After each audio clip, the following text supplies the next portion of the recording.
Hello everyone, नमस्कार। स्वागत है आपका लोधाई क्लासेस के बीए प्लेटफॉर्म पर।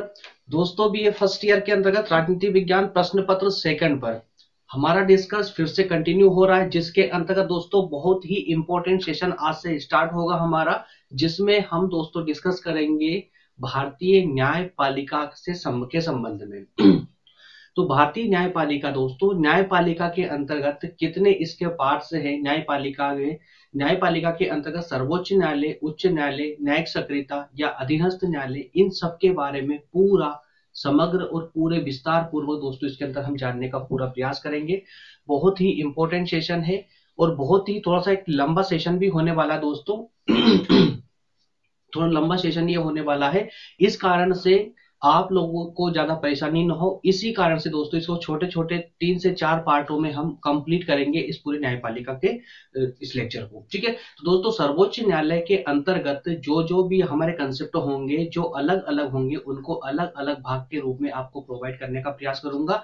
आज का लेक्चर एक बेसिक कंसेप्ट होगा, जिसमें दोस्तों आपको न्यायपालिका के संबंध में आपको थोड़ा बहुत बताया जाएगा। उसके बाद से दोस्तों नेक्स्ट लेक्चर से हमारी न्यायपालिका की क्लास स्टार्ट होगी, जिसमें हम सुप्रीम कोर्ट पे डायरेक्ट मूव करेंगे। सॉरी दोस्तों, माफ करना, थोड़ा गले में अभी या थोड़ी बहुत ऐसी साउंड प्रॉब्लम हो तो थोड़ा सा एडजस्ट कर लिया करें ना।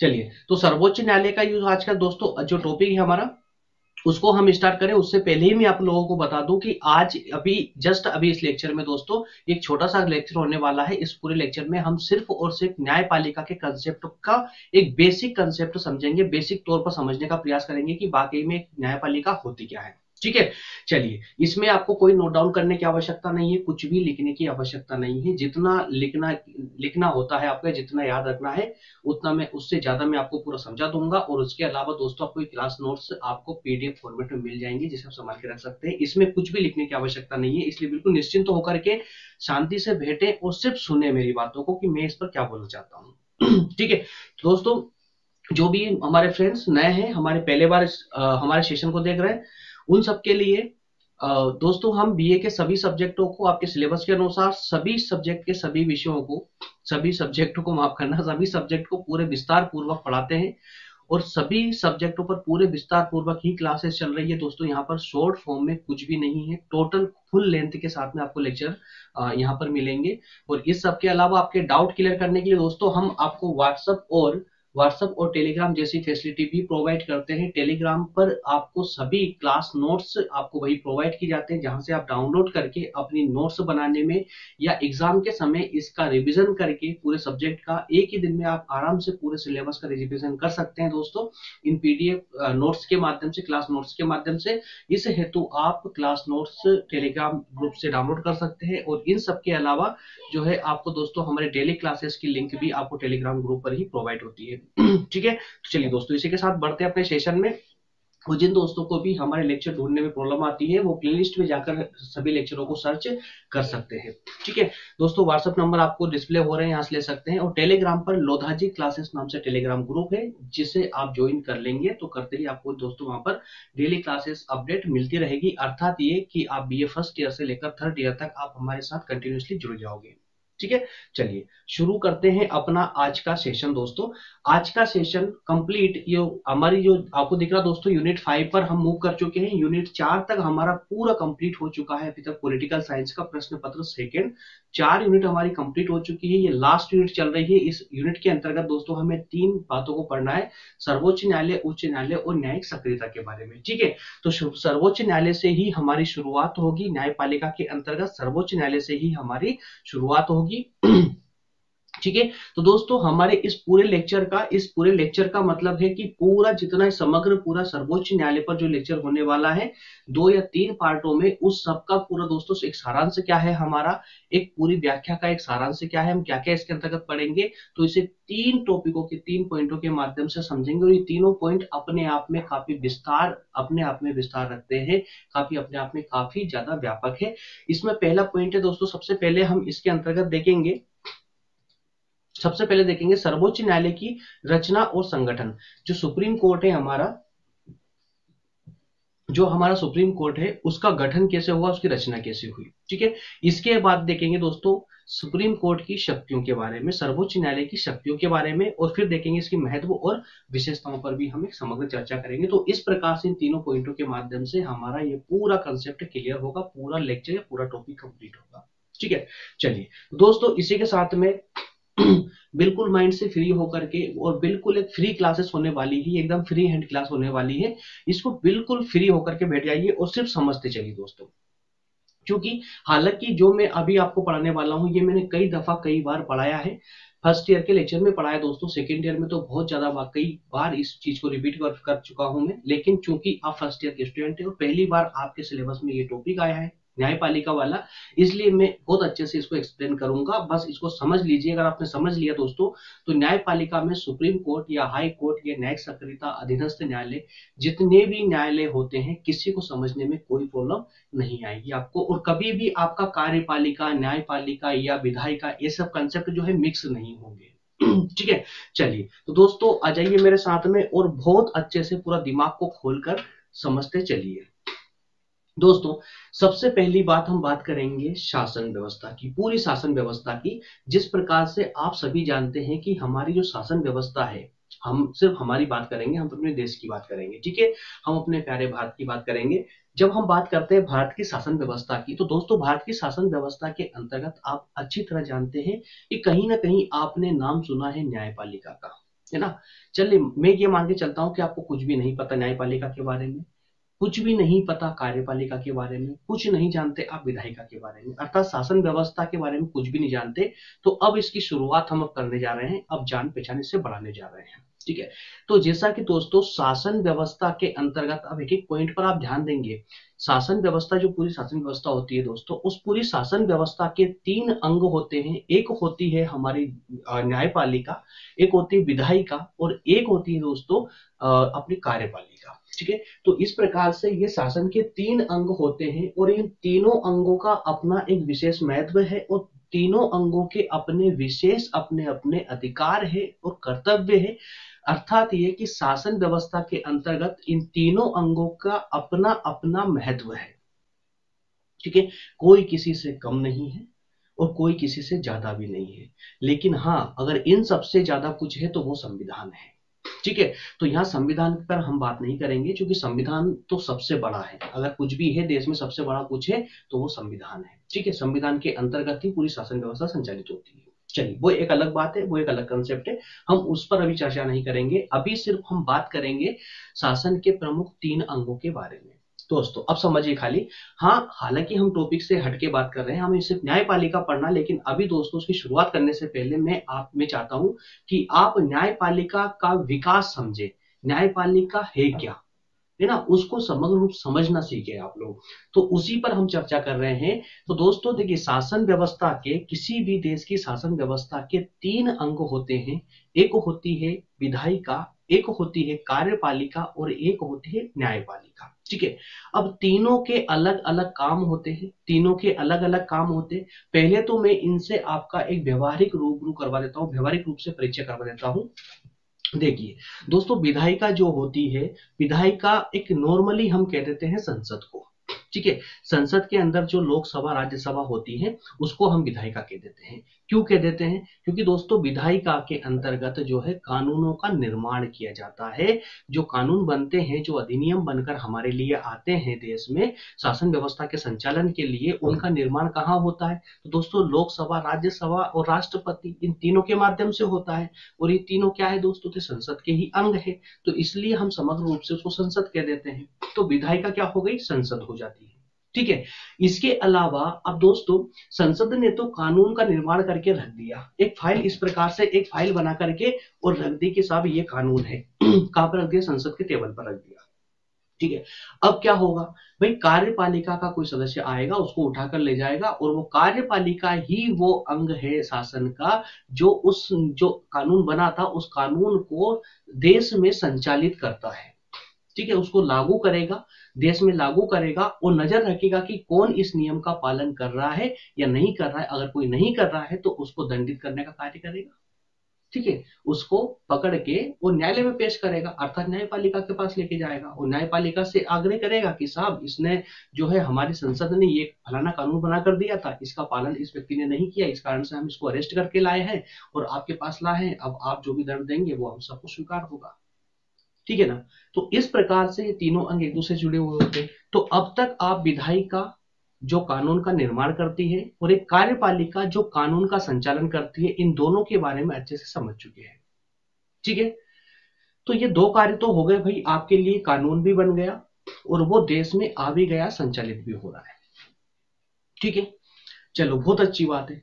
लेकिन अब अगर दोस्तों, अगर अब इस कहीं अगर ऐसा होता है कि संसद ने जो कानून बनाया था वो ऐसा बन गया जो संविधान की कई बातों का उल्लंघन करता हो, या संविधान ने जनता को जो मौलिक अधिकार दिए हुए हैं उन मौलिक अधिकारों को जनता से छीनता हो, कहीं ऐसा कानून बन गया तो अब ऐसी स्थिति में क्या होगा, कार्यपालिका तो कुछ बोलेगी नहीं संसद को, है ना। अब चूंकि वो जो अधिनियम बने थे वो शासन व्यवस्था के अंतर्गत अर्थात देश में लागू हो चुके हैं, अब वो लागू होने से जनता उनसे प्रभावित हो रही है। तो अब इस स्थिति में जनता का बचाव कौन करेगा? तो दोस्तों इस स्थिति में जनता का बचाव करने के लिए हमारे संविधान निर्माताओं ने पहले ही एक अलग से व्यवस्था कर दी थी और व्यवस्था की थी न्यायपालिका के नाम से। ठीक है, अब यहां पर न्यायपालिका के नाम से अर्थात ये कि जब भी कोई कानून ऐसा बनता है जो संविधान के उपबंधों का उल्लंघन करेगा तो उस अधिनियम को न्यायपालिका अर्थात सर्वोच्च न्यायालय उस अधिनियम को शून्य अर्थात कि अवैध घोषित कर सकते हैं, उसको निष्क्रिय साबित कर सकते हैं, निष्क्रिय कर देंगे कि साहब ये जो कानून आप बनाकर लाए हो ये कानून हमारे संविधान का उल्लंघन करता है या जनता के अधिकारों का हनन करता है, इस कारण से ये कानून मान्य नहीं होगा, ये अवैध हो जाएगा, इसको जो है शून्य करार दे दिया जाएगा, या फिर चलिए छोड़िए इतना ही बहुत है, बस उसको शून्य कर देगी न्यायपालिका, मतलब उसको रद्द कर देगी उस कानून को। क्लियर हुआ? तो दोस्तों इस प्रकार से जो हमारा न्यायपालिका है वो न्यायपालिका जनता के मौलिक अधिकारों की रक्षा भी करता है और साथ ही साथ में संविधान के उपबंधों का या संविधान और जनता के मौलिक अधिकार दोनों की रक्षा करने का कार्य करता है। अर्थात संविधान का रक्षक भी कौन है? सुप्रीम कोर्ट है अर्थात न्यायपालिका, और जनता के मौलिक अधिकारों का रक्षक भी न्यायपालिका ही है। ठीक है, तो अब इन दोनों के बीच में दोस्तों एक छोटी सी स्टोरी ये बनती है, जरा यहां पर आइए देखिए समझिए इसको। तो दोस्तों जो ये विधायिका है, देखिए ये विधायिका है, विधायिका संसद का एक अंग होती है। किसका अंग होती है? संसद का एक अंग होती है। दोस्तों जो संसद होती है, हमारी संसद होती है, संसद का ही एक अंग होती है कौन? विधायिका। क्योंकि संसद के सदस्य ही विधायिका, विधायिका में कौन जो कानून का निर्माण करते हैं अर्थात लोकसभा, राज्यसभा और राष्ट्रपति, ये तीन होते हैं, तीन अंग होते हैं संसद के अंतर्गत, तो इन्हीं को तीनों को मिलाकर हम विधायिका बोल सकते हैं। ठीक है, तो दोस्तों इसी के अंतर्गत जो कार्यपालिका है, अब आपको अगर पता हो थोड़ा बहुत भी अगर आपको नॉलेज होगा तो आप जानते होंगे कार्यपालिका भी दो प्रकार की होती है। कार्यपालिका भी दो प्रकार की होती है, एक होती है स्थायी कार्यपालिका और एक होती है अस्थायी कार्यपालिका। अस्थायी कार्यपालिका अर्थात देखिए अब यहां पर जो कंसेप्ट आएगा वो अस्थायी कार्यपालिका का आएगा। मैं थोड़ा क्लियर कर देता हूं अस्थायी कार्यपालिका क्या है और अस्थायी कार्यपालिका क्या है। स्थायी कार्यपालिका के अंतर्गत दोस्तों सभी आईएएस की कैटेगरी से लेकर के जितने भी सरकारी कर्मचारी छोटे से छोटे पद पर आसीन हैं वो सब के सब दोस्तों आपके स्थायी कार्यपालिका के अंतर्गत आ जाएंगे। अर्थात सरकारी जितने कर्मचारी है, सरकारी अधिकारी या सरकारी कर्मचारी, वो सब के सब कहां आ जाएंगे? तो दोस्तों वो आ जाएंगे स्थायी कार्यपालिका के अंतर्गत। ठीक है, इसके अलावा जब हम बात करते हैं अस्थायी कार्यपालिका, तो दोस्तों आपको पता है अच्छे से कि जो कार्यपालिका के जो उच्च पद है, जैसे कि कार्यपालिका के प्रधान कौन होते हैं? आप सभी मिलकर बोलेंगे सर राष्ट्रपति साहब होते हैं। कार्यपालिका के प्रधान कौन है? राष्ट्रपति साहब है। तो अब मुझे बताइए जरा कि राष्ट्रपति साहब स्थायी है, स्थायी कार्यपालिका के अंग है या अस्थायी कार्यपालिका के अंग है? भाई राष्ट्रपति साहब कभी भी बदल सकते हैं, है ना, सरकार के ऊपर डिपेंड करता है, कभी बदल सकते हैं। इस कारण से राष्ट्रपति साहब अस्थायी कार्यपालिका के अंग है। इसी प्रकार से कार्यपालिका के प्रत्येक विभाग के जो मेन पद होता है, प्रमुख पद होता है, उस पर एक मंत्री बैठता है जिसे हम कैबिनेट मंत्री बोलते हैं। वो कैबिनेट मंत्री भी 5 साल की सरकार के साथ आता है और 5 साल बाद अपनी सेवा देकर के वापस चला जाता है। इस कारण से उसे भी हम अस्थायी कार्यपालिका का ही अंग कहेंगे। क्लियर हुआ है ना। तो इस प्रकार से कार्यपालिका में दो प्रकार की कार्यपालिका होती है, स्थायी और अस्थायी कार्यपालिका। तो मेरे प्यारे दोस्तों, जो अस्थायी कार्यपालिका के अंतर्गत जो मंत्री आते हैं, जो इनके विभागों को, कार्यपालिका के जो प्रमुख विभाग होते हैं उनको संभालते हैं ये मंत्री कहां से आएंगे? अरे भाई, उसी संसद से या उसी सरकार से आएंगे ना जिस दल की सरकार अभी बहुमत में है। ठीक है, तो उसी दल के लोग या उसी सरकार के मंत्री कार्यपालिका के मेन पदों पर बैठे हुए हैं और उसी सरकार के मंत्री संसद के प्रत्येक दोनों सदनों में बैठे हुए, राज्यसभा और लोकसभा में। तो इस प्रकार से हम यहाँ पर ये जो व्यवहारिक रूप से व्यवहारता हम ये कह सकते हैं कि यहाँ पर विधायिका और कार्यपालिका के बीच में एक संबंध पाया जाता है, अर्थात ये दोनों अलग अलग नहीं है। ठीक है, लेकिन अब जरा यहां पर ये बात तो समझ चुके हैं कि विधायिका और कार्यपालिका दोनों से आपस में संबंधित है। क्यों संबंधित है? क्योंकि दोनों में एक ही थाली के चट्टे बट्टे बैठते हैं, है ना। कि जो जितने भ्रष्ट या जो भी, छोड़िए यार, इतनी गाली बकेंगे इन लोगों को। तो जो भी है, ये जो मंत्री वगैरह होते हैं, तो दोस्तों वही मंत्री आपके विधायिका में बैठेंगे और वही मंत्री आपके कार्यपालिका में बैठते हैं। ठीक है, तो इस प्रकार से दोनों के बीच में संबंध पाया जाता है, अर्थात कि जैसा भी कानून बनाकर दे दिया, कार्यपालिका आंखें बंद करके वो समाज में डाल देती है, चाहे उससे किसी की जान जाए, चाहे किसी के अधिकारों का हनन हो, चाहे कोई गरीब और ज्यादा इतना गरीब हो जाए कि आवश्यक सामग्री या आवश्यक महत्व की या जीवन यापन की आवश्यक सामग्री भी उस तक ना पहुंचाई जा सके। कुछ भी हालात हो देश के या जनता के, कुछ भी हो जाए दोस्तों, कार्यपालिका को कोई फर्क नहीं पड़ता है। वो कारण वो यही रहता है, क्यों? क्योंकि विधायिका के प्रभाव में आकर के कार्यपालिका काम करती है। अगर कार्यपालिका पृथक होती तो संसद पर कहीं ना कहीं एक तरह से कंट्रोल होता, जिससे इसी प्रकार के अधिनियम जो है आ पाते या उनका पालन हो पाता अच्छे से। ठीक है ना। तो दोस्तों, इस प्रकार से कार्यपालिका और विधायिका दोनों आपस में संबंधित होती है। लेकिन दोस्तों, संविधान निर्माता, हमारे संविधान निर्माता, में वास्तव में उनको प्रणाम करता हूं, बहुत विद्वान थे दोस्तों। संविधान निर्माता बहुत विद्वान थे और उन्होंने इतने आगे तक की सोच करके ऐसे ऐसे प्रावधान संविधान में किए कि कोई भी दोस्तों उनसे बचकर नहीं निकल सकता, कोई बचकर नहीं निकल सकता। संविधान निर्माताओं को ये पहले से पता था कि आज की, अर्थात कि 1950 की जो स्थिति थी देश की, जब वो जो हमारे प्राचीन, जो पुराने, जो भी हमारे आंदोलनकारी नेता थे, जो नेता थे, वास्तविक नेता उनको कहेंगे दोस्तों, वास्तविक नेता थे वो लोग, तो उनको मालूम था कि आने वाली राजनीति व्यवस्था ऐसी नहीं रहेगी, इसमें कई बड़े बड़े विद्वानों का प्रवेश होने वाला है राजनीति के अंतर्गत, जो सिर्फ और सिर्फ अपनी जेब के बारे में सोचेंगे या फिर जो है अपने परिवार के बारे में सोचने वाले लोग आएंगे। ठीक है, तो इस कारण से उन्होंने एक अलग से व्यवस्था कर दी न्यायपालिका के नाम से। उनने बोल दिया कि ठीक है, तुम कार्यपालिका और व्यवस्थापिका के बीच में कितना ही घमासान मचाइए, लेकिन हम आपके सर पे आपका एक बाप बिठा कर जा रहे हैं, जिसको दे दिया न्यायपालिका नाम। ठीक है, तो न्यायपालिका दोस्तों इस पर कंट्रोल करने का कार्य करती है, अर्थात न्यायपालिका हमेशा कैमरे की तरह, सीसीटीवी कैमरे की तरह इन पर नजर रखती है, विधायिका पर भी और कार्यपालिका पर भी। विधायिका पर यह नजर रखती है कि कहीं इसने ऐसा अधिनियम या कानून तो लागू नहीं कर दिया जो संविधान का उल्लंघन कर रहा हो, तो फट से उस अधिनियम को उठाएगी और रद्द कर देगी। ठीक है, और इधर कार्यपालिका पर भी ये नजर रखती है कि कहीं कहीं ये लोग अपने प्राप्त शक्तियों का अनुचित प्रयोग तो नहीं कर रहे जनता के ऊपर। अगर ऐसा होगा तो कई प्रकार के अधिकार न्यायपालिका को है, वो उसके द्वारा जो है उनको भी दंडित कर सकती है। ठीक है, तो इस प्रकार से न्यायपालिका को एकदम अलग कर दिया दोनों से। किस से? विधायिका और कार्यपालिका दोनों से एकदम न्यायपालिका को अलग कर दिया। ठीक है, अब दोस्तों, चूंकि अब दिमाग में आपके प्रश्न ये उठ रहा होगा कि सर अब ये न्यायपालिका क्या चीज है। ठीक है, चूंकि विधायिका को हम पहले ही समझ चुके हैं, कार्यपालिका को भी हम पहले ही समझ चुके हैं। ठीक है। अब मेन बात आती है कि सर अब ये न्यायपालिका वाला कंसेप्ट है क्या, इसको अब थोड़ा सा विस्तार से समझ लेते हैं तो ज्यादा बेहतर होगा। और चूंकि आज के लेक्चर में ये शासन व्यवस्था के 3 अंगों को समझना था और इसके अलावा न्यायपालिका के बारे में हमें जो है समझना है, और उसी के तहत ये हमारा पहला भाग कंप्लीट हो जाएगा। उसके बाद हम सर्वोच्च न्यायालय को स्टार्ट करेंगे, अर्थात सुप्रीम कोर्ट को स्टार्ट करेंगे, ठीक है। लेकिन शर्त यही है दोस्तों, सुप्रीम कोर्ट को स्टार्ट करने से पहले आपको ये लेक्चर कंपलसरी है, देखना ही है, ठीक है, समझना है इसको। तो अब मैं आप लोगों से पूछना चाहता हूं, क्या शासन व्यवस्था के शासन के तीनों अंग आपको क्लियर हो चुके हैं? विधायिका, कार्यपालिका और न्यायपालिका, क्या तीनों में अब कोई भी कंफ्यूजन बची है आप लोगों को?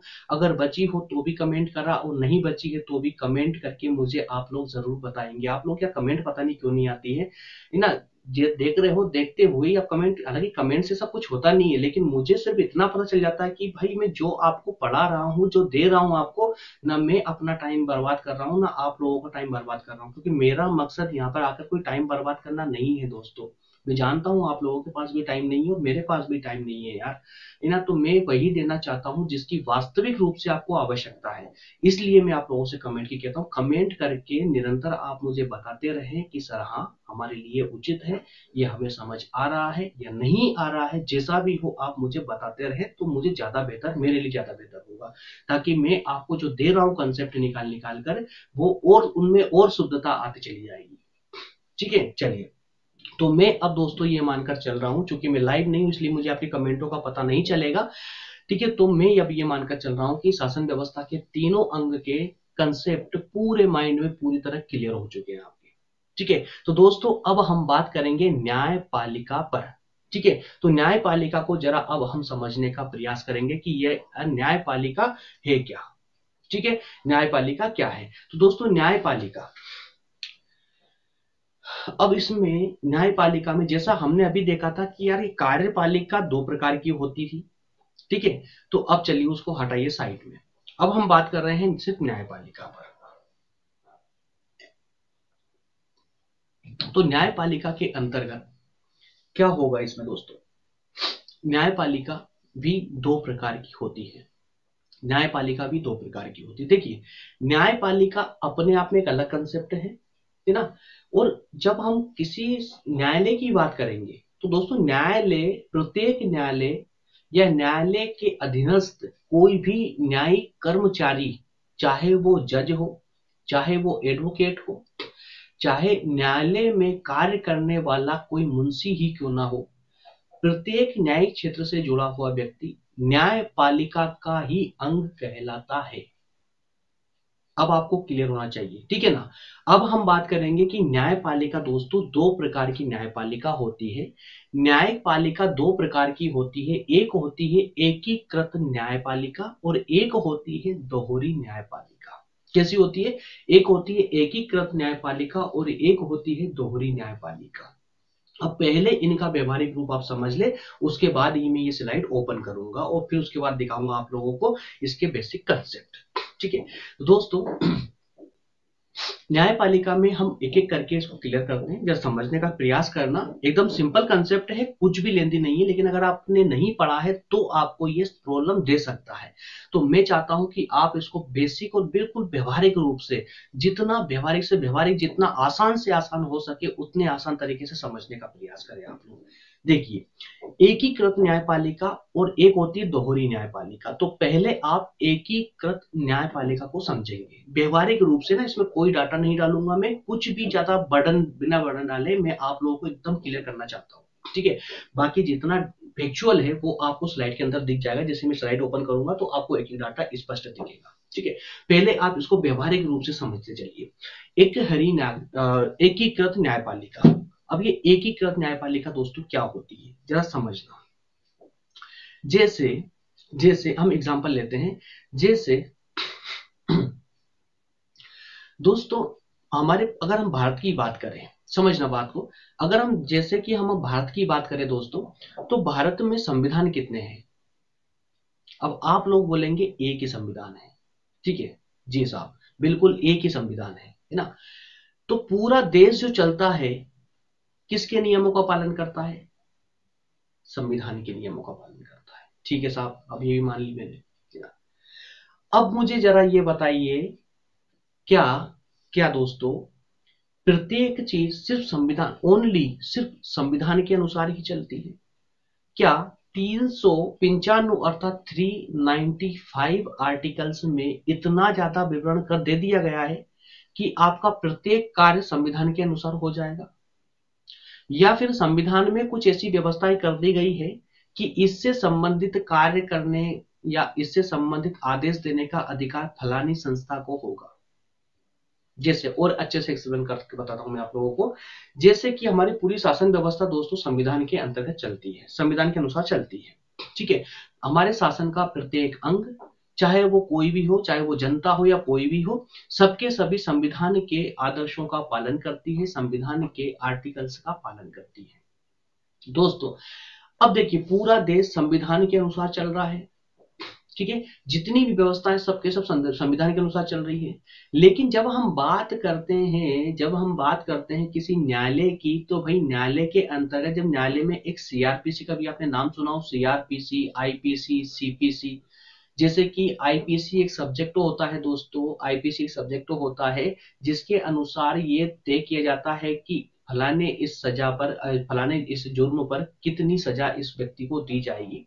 ठीक है, तो इसका प्रावधान करता है। एक सीआरपी या सीआरपीसी आती है दोस्तों, वो सिर्फ आपराधिक मामलों की बात करता है। सीपीसी आती है, वो सिर्फ सिविल मामलों की बात करता है। तो इस प्रकार के ये कुछ अलग से विधियां बनकर आती है, विभिन्न प्रकार की हर एक क्षेत्र की अलग अलग विधि बनकर आती है। तो दोस्तों ये विधियां भी संविधान से ही अपनी शक्ति प्राप्त करती है, क्योंकि संविधान के अनुसार ही इसमें विधियों का वर्णन किया गया है। ठीक है ना। तो अब क्या हो रहा है कि जो विधियां हैं वास्तविक रूप से ये देश को चलाती है। जो अलग से विधि बनकर आती है वास्तविक रूप से ये देश को चलाती है। जब इनमें कोई उलझन होती है ना, तो ये अपनी उलझन का जवाब संविधान में ढूंढने का प्रयास करते हैं। ठीक है, तो इसमें क्या हुआ, विधि से चल रहा पूरा देश, विधियों से जो विभिन्न विधियां बनाई गई है उन विधियों से चलता पूरा देश, और वो विधियां जुड़ी हुई है संविधान से। तो ऐसे क्या हुआ कि टॉप पर कौन हो गया, आपके संविधान हो गया। इसका मतलब क्या हुआ कि पूरी शासन व्यवस्था एक ही चीज में समाहित है, अर्थात संविधान में समाहित है। पूरी शक्तियां किस में समाहित है, संविधान में समाहित है।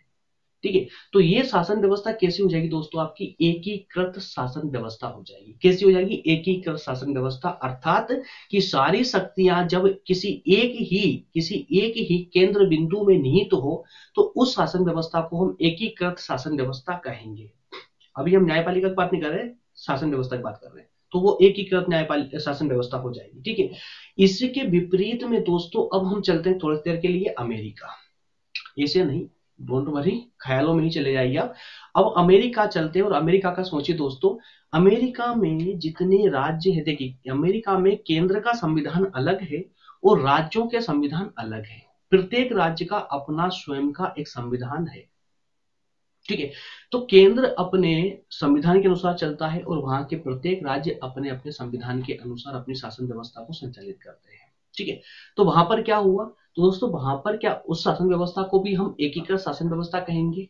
तो बिल्कुल नहीं कहेंगे, वहां दोहरी शासन व्यवस्था कहेंगे। और दोहरी शासन व्यवस्था कहने का कारण क्या है कि वहां पर केंद्र का अलग संविधान है और राज्यों का अलग संविधान है। इस कारण से वहां दोहरी पावर है, दोहरी पावर। क्लियर हुआ? ठीक है, अब इसी चीज को दोस्तों आप न्यायपालिका पर डाल दीजिए, न्यायपालिका पर लेकर आ जाइए। अब बहुत अच्छे से आप समझ पाएंगे। देखिए, एकीकृत न्यायपालिका का अर्थ ये होता है कि जब सारी शक्तियां किसी एक ही केंद्र बिंदु में निहित हो, जैसे कि हमारे भारत की जब हम बात करते हैं तो भारत के जितने भी न्यायालय है दोस्तों, चाहे वो हाई कोर्ट हो, चाहे वो जिला न्यायालय हो, सत्र न्यायालय हो, अधीनस्थ न्यायालय हो, प्रथम श्रेणी का न्यायालय हो, द्वितीय श्रेणी का न्यायालय हो, या कोई भी न्यायिक संस्था हो, सबके सभी समग्र रूप से सुप्रीम कोर्ट अर्थात सर्वोच्च न्यायालय के अधीन कार्य करते हैं, उसके सर्वोच्च न्यायालय के अधीन होते हैं। सर्वोच्च न्यायालय के नियमों का कोई भी न्यायिक संगठन उल्लंघन नहीं कर सकता। तो इसका अर्थ क्या हुआ कि सर्वोच्च न्यायालय ने जो कह दिया वही अंतिम होगा। अर्थात कि अगर हाई कोर्ट ने कोई निर्णय दिया तो उस निर्णय को सुप्रीम कोर्ट पलट सकता है। इस प्रकार से एक क्रम बना हुआ है दोस्तों, उस क्रम के अनुसार ही पूरी हमारी न्यायिक व्यवस्था चलती है। अब मैं आपको जब थोड़ा सा उसकी इमेज दिखाता हूं कि हमारी शासन व्यवस्था, माफ कीजिए, हमारी न्यायपालिका व्यवस्था किस प्रकार की है। तो जैसा कि मैंने आपको प्रारंभ में बोला था कि एक एकीकृत न्यायपालिका होती है और एक दोहरी न्यायपालिका होती है, ठीक है। सबसे पहले हम बात करेंगे एकीकृत न्यायपालिका के बारे में। तो एकीकृत न्यायपालिका का फॉर्मेट दोस्तों कुछ इस प्रकार का होता है, इसको बिल्कुल दिमाग के अंदर फिट कर लेना आप लोग। सबसे टॉप पर जो न्यायपालिका के अंतर्गत होता है दोस्तों, वो होता है हमारा सर्वोच्च न्यायालय, जिसको हम सुप्रीम कोर्ट के नाम से जानते हैं इंग्लिश में, ठीक है ना, सर्वोच्च न्यायालय, ठीक है। उसके बाद में अगर कोई न्यायालय होता है दोस्तों, अगर कोई, देखिए सर्वोच्च न्यायालय कितने होंगे भाई, एक ही होगा ना, सबसे टॉप पर है एक ही सर्वोच्च न्यायालय, ठीक है। उसके बाद अगर कोई होता है दोस्तों, तो वो होता है हमारे उच्च न्यायालय, उच्च न्यायालय अर्थात हाई कोर्ट। अब ये दोस्तों, कोई भी दोस्त को अगर ये गलतफहमी हो कि हर राज्य के पास अपना एक अलग से उच्च न्यायालय होता है, तो वो गलतफहमी साइड में कर देना दोस्तों। हर एक राज्य का अपना नहीं होता है, अपना कुछ, अपना जैसा कुछ भी नहीं होता न्यायपालिका के अंतर्गत। सब सुप्रीम कोर्ट के हैं, ये मान लीजिए, सब न्यायपालिका के अंग है। सरकार का शासन व्यवस्था कुछ भी नहीं है उसके अंतर्गत, ठीक है। तो उच्च न्यायालय दोस्तों प्रत्येक राज्य में एक हो, ये जरूरी नहीं है, ये जरूरी नहीं है, ठीक है। दो राज्यों के भी एक सुप्रीम कोर्ट एक हाई कोर्ट हो सकता है, अर्थात एक उच्च न्यायालय दो राज्यों या दो से अधिक राज्यों का भी एक उच्च न्यायालय हो सकता है। और भारत में कई दो दो राज्यों के मिलकर एक एक उच्च न्यायालय है। कुछ राज्यों के पास में एक राज्य के पास एक सर्वोच्च उच्च न्यायालय भी है, तो कुछ राज्यों को मिला करके भी उनको दे दिया गया, क्योंकि ये आकार और जनसंख्या के आधार पर भी ये डिसाइड किया जाता है, ठीक है। तो इस प्रकार से दोस्तों अगर हम वर्तमान की बात करें, तो वर्तमान में दोस्तों भी हमारे पास में 25 उच्च न्यायालय अर्थात हाई कोर्ट अभी वर्तमान में है, ठीक है। इसके बाद में अभी 25 जो हाई कोर्ट था हमारा दोस्तों, वो आई थिंक, जहां तक मुझे पता है, जहां तक मेरा नॉलेज है, सबसे शायद आंध्र प्रदेश में ये 25वां हाई कोर्ट बना था। बाकी आप कमेंट करके अगर हो सके तो आप लोग मुझे बताइएगा, ठीक है। हो सकता है मैं गलत भी हो सकता हूँ, एक्चुअली इतना फैक्ट याद रखना इतना आसान तो नहीं होता है, लेकिन जहां तक मुझे याद आ रहा है कि 25वां जो था शायद वो आंध्र प्रदेश में था, 25वां जो अभी अभी घटित हुआ है, ठीक है। उसके बाद में दोस्तों सबसे टॉप पर हमारा सुप्रीम कोर्ट हो गया, उसके बाद हाई कोर्ट होते हैं, और हाई कोर्ट के बाद में दोस्तों हमारे जिला न्यायालय या सत्र न्यायालय वगैरह आते हैं। जिला न्यायालय या सत्र न्यायालय प्रत्येक जिले में एक होता ही होता है, प्रत्येक जिले में एक होता ही होता है। तो जिला न्यायालय ना, सत्र न्यायालय, और ये मुंसिफ न्यायालय दोस्तों उसी के अंग होते हैं जिला न्यायालय वगैरह का ही, तो इसको अलग से याद रखने की आवश्यकता आप लोगों को नहीं है। सिर्फ आप याद रखेंगे टॉप पर सुप्रीम कोर्ट, उसके बाद हाई कोर्ट, उसके बाद में डिस्ट्रिक्ट कोर्ट, जिसको हम जिला न्यायालय कहते हैं या सत्र न्यायालय कहते हैं, क्लियर है ना। वो सबसे लास्ट में आता है दोस्तों आपकी जो पंचायतों में न्याय व्यवस्था चलती है, जो प्राचीन समय में चलती आ रही थी, प्राचीन समय में जो पंचायतों के अंतर्गत न्याय व्यवस्था चलती थी, उसको हम आखिरी में लेते हैं, और इन्हीं के अंतर्गत दोस्तों हम अन्य न्यायिक संगठनों को जोड़ देते हैं, ठीक है। तो ये दोस्तों ये ग्राम के स्तर पर, ग्राम, प्रत्येक ग्राम के स्तर पर होती है, कुछ राज्यों में है कुछ में नहीं है, तो इस प्रकार से ये संस्थाएं चलती है। तो इस प्रकार से पूरे के पूरे न्यायपालिका का एकीकृत न्यायपालिका का गठन होता है। अब यह जरा देखिए, एक छोटे से छोटा जो न्यायिक संगठन है, जैसे कि हमारा न्याय पंचायत, तो ये भी कहीं ना कहीं सीधा जाकर के सुप्रीम कोर्ट से टच हो रहा, सुप्रीम कोर्ट से मिला हुआ है, ठीक है। इनमें इस पूरे 5 अंगों में, पांचों अंगों में से कोई भी अलग हटके कार्य नहीं कर रहा है, बल्कि पांचों आपस में जुड़कर कार्य कर रहे हैं। तो इस प्रकार से, इसी कारण से हम इसको बोलेंगे एकीकृत न्यायपालिका, जो एक दूसरे से जुड़ करके वो सारी शक्ति एक में ही केंद्रित कर दी गई हो, उसको हम एकीकृत न्यायपालिका बोलेंगे। जैसे कि भारत में एकीकृत न्यायपालिका है भाई, भारत में क्या है, सबसे ऊपर सर्वोच्च न्यायालय है, सुप्रीम कोर्ट है, उसके बाद में हाई कोर्ट है, उसके बाद में फिर हमारे जिला कोर्ट, डिस्ट्रिक्ट कोर्ट है, उसके बाद में जो भी हमारे न्यायिक संगठन है छोटे छोटे वो आते हैं, ठीक है ना। तो इस प्रकार से दोस्तों जो हमारे जिला न्यायालय और मुंसिफ न्यायालय जो होते हैं, ये सब अधीनस्थ न्यायालय के नाम से जाने जाते हैं, ये आप भली भांति रूप से इनसे परिचित हो, ठीक है। अब जरा बताइए मुझे, क्या एकीकृत न्यायपालिका से अब आप परिचित हो चुके हो? तो अब हम बात कर लें दोहरी न्यायपालिका। तो अब जब अगर आप एकीकृत न्यायपालिका को बहुत अच्छे से समझ चुके हैं, तो अब मुझे जरा बताइए, क्या दोहरी न्यायपालिका के बारे में कुछ समझाना शेष बचा हुआ है क्या? लेकिन चलो ठीक है, फिर भी आपकी तसल्ली के लिए मैं बता देता हूं दोस्तों, दोहरी न्यायपालिका मतलब क्या हुआ कि जब एकीकृत न्यायपालिका में सारी शक्ति एक में केंद्रित होती है, या न्यायपालिका के जितने भी अंग होते हैं वो सबके सब आपस में जुड़कर कार्य करते हैं, इसका उल्टा कर दीजिए। भाई जितने दोहरी न्यायपालिका के अंतर्गत जितने भी अंग है न्याय करने वाले, वो सब एक दूसरे से जुड़े होने की अपेक्षा एक दूसरे से पृथक पृथक कार्य करते हैं। जैसे जैसे दोस्तों कि केंद्र में एक अलग न्यायालय हो, केंद्र सरकार का एक अलग न्यायालय हो, और सभी राज्यों को एक एक न्यायालय अलग दे दिए जाए और उनको शक्तियां भी अलग अलग दे दी जाए। तो इस प्रकार से केंद्र का जो न्यायालय होगा वो अपने लेवल पे कार्य करेगा, अपने कार्य करेगा। राज्यों के जो न्यायालय होंगे वो अपने अपने कार्य करेंगे। तो इस प्रकार से ये अलग अलग हो जाएंगे, पृथक हो जाएंगे। तो इसको हम कह देंगे दोहरी न्यायपालिका। क्लियर हुआ है क्या? ठीक है ना? तो इस प्रकार से दोस्तों देखिए, दोहरी न्यायपालिका के अंतर्गत एक न्यायालय होता है केंद्रीय स्तर पर, एक न्यायालय हो सकता, एक या एक से ज्यादा भी हो सकते हैं केंद्रीय स्तर पर, और एक होता है दोस्तों प्रत्येक राज्य का अलग अलग न्यायालय होना। तो ये दोहरी न्यायपालिका के उदाहरण है। ठीक है, अब मुझे जरा बताइए दोस्तों, क्या आपको ये कंसेप्ट पूरा क्लियर हुआ? न्यायपालिका का सामान्य परिचय था हमारा, ये न्यायपालिका का सामान्य परिचय था जो व्यवहारिक रूप से मैंने आपको समझाने का प्रयास किया, जिसके अंतर्गत हमने शासन के तीनों अंगों की बात की और साथ ही साथ में हमने देखा न्यायपालिका के बारे में, एकीकृत न्यायपालिका और दोहरी न्यायपालिका के बारे में। ठीक है, तो दोस्तों अब नेक्स्ट पार्ट से हम स्टार्ट करेंगे वास्तविक कार्यपालिका, अर्थात कि अब हम न्यायपालिका जिसमें हम वास्तविक रूप से सुप्रीम कोर्ट से स्टार्ट करेंगे। दोस्तों सुप्रीम कोर्ट से अब हमारा लेक्चर स्टार्ट होगा नेक्स्ट से। तो दोस्तों अब मैं आप लोगों से प्रॉमिस कर सकता हूं कि अब आपको न्यायपालिका का ये पूरा कंसेप्ट सुप्रीम कोर्ट से लेकर के अधीनस्थ न्यायालय तक या न्यायिक सक्रियता तक पढ़ने में भी कोई प्रॉब्लम नहीं होने वाली है, कोई डाउट नहीं होने वाला है। शर्त यही है, जिन दोस्तों ने भी इसको पूरा नहीं देखा है, आज के इस लेक्चर को पूरा देखना कंपलसरी है न्यायपालिका वाले कंसेप्ट को बहुत अच्छे से समझने के लिए। और चूंकि दोस्तों आपको तो पता ही है, मैं YouTube पर सिर्फ इसीलिए चलता हूं क्योंकि मैं समझाने में कभी भी कोई कंजूसी नहीं करता हूं। कंसेप्ट चाहे कितना ही बड़ा हो, कितना ही छोटा हो, मुझे कोई फर्क नहीं पड़ता है। जितना मुझे समझाना होता है, जो मुझे जब तक मुझे तसल्ली नहीं मिलती, मैं तब तक आप लोगों को एक्सप्लेन करता ही रहता हूँ और समझा के ही पीछे छोड़ता हूँ।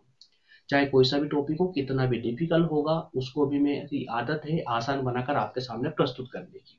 ठीक है, चलिए दोस्तों मिलते हैं नेक्स्ट भाग में सुप्रीम कोर्ट के साथ में। ठीक है, शुरू करेंगे नेक्स्ट दोस्तों, जस्ट बाद में ही इसके अपलोड कर दिया जाएगा सेकंड भाग भी। ठीक है, शुरुआत कर देंगे बहुत जल्दी, इसको भी कंप्लीट कर लेंगे। मुश्किल से दोस्तों 4 से 5 दिन के अंदर अंदर हमारा ये सेकंड प्रश्न पत्र पूरी तरह कंप्लीट हो जाएगा। ठीक है, ओके, बहुत बहुत धन्यवाद दोस्तों, थैंक यू।